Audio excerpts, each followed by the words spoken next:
जीवन में एक पेड़ माँ के नाम पे जरूर लगाएं।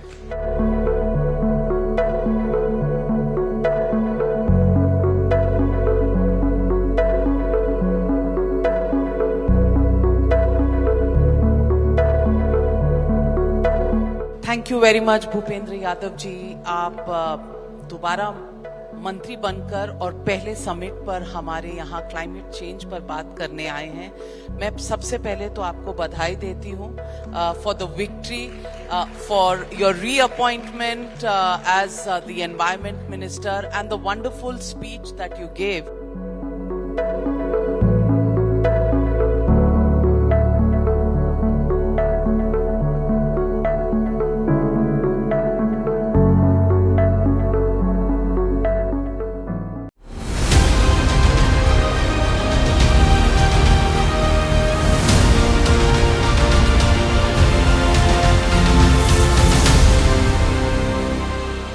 We have also declared that we will be a net zero country and the target of net zero will be achieved by 2070. What is the progress? And when you work with ministries like oil and gas, renewable energy, power sector, are we working at cross purposes? How do you balance the two sides?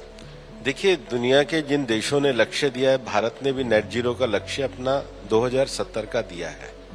Ministry of environment जो है वो एक nodal agency का काम करती है, लेकिन अगर नेट जीरो के लक्ष्यों को प्राप्त करना है तो हमें ऐसे परिवहन के साधनों को बढ़ाना पड़ेगा जो कम एमिशन करते हो, सार्वजनिक परिवहन के साधनों को, स्मार्ट सिटी को, वेस्ट मैनेजमेंट को, टेक्नोलॉजिकल चेंज को, ग्रीन एरिया को बढ़ाने को, वाटर कंजर्वेशन को, क्लीनिंग ऑफ रिवर को, ये सारे विषय हैं और इसलिए इसके लिए देश में एक समिति बनी हुई है।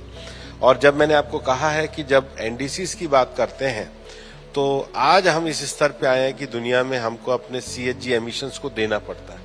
वो रिपोर्ट दुनिया भर में जाती है, तो ऐसा नहीं है कि हमारी रिपोर्ट को मान लिया जाता है, लेकिन हमारी रिपोर्ट को आज जो स्वीकार्यता करके दुनिया के देश आगे बढ़ रहे हैं, हम आगे बढ़ रहे हैं, उसका एक ही कारण है कि हमारी जो सीएचजी एंट्री है वो पूरी तरीके से एकेडमिक लेवल पे, साइंटिफिक लेवल पे, एक्टिविस्ट के लेवल पे, गवर्नमेंट के लेवल पे, वो पूरी तरीके से इस जो हमने इन्वेंट्रीज दी हैं वो ये दर्शाता है कि भारत दुनिया की तीसरी बड़ी अर्थव्यवस्था तो बनने जा ही रहा है, लेकिन उस एवज में भारत अपना कार्बन एमिशन भी कम कर रहा है।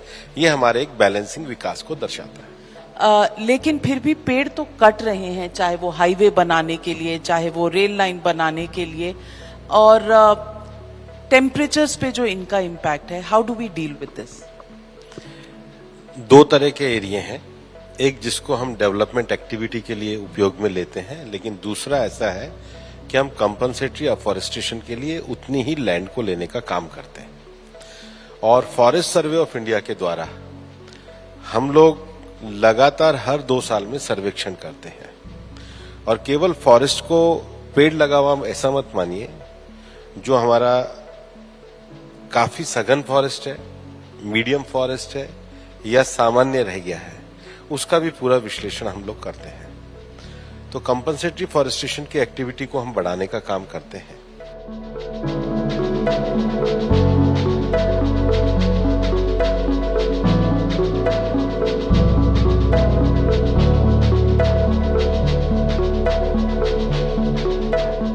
आजकल एक चीज बहुत अच्छी हुई है कि प्लास्टिक बोतल की जगह ये आ गई हैं, लेकिन एक छोटा सा भी ध्यान रखें कि जब हम फूल का गुलदस्ता खरीदने जाएं तो उसको ये कहें कृपया इस पे प्लास्टिक ना लपेटें। ये जो पर्सनल बिहेवियर में जब तक ये सेंसिटाइजेशन नहीं होगा, और प्लास्टिक की थैली जाम होना सबसे पहला कारण है वाटर लॉगिंग का। हमको सबको अपने व्यक्तिगत व्यवहार में भी करना होगा और लोकल गवर्नेंस पे भी इसको ध्यान देना होगा।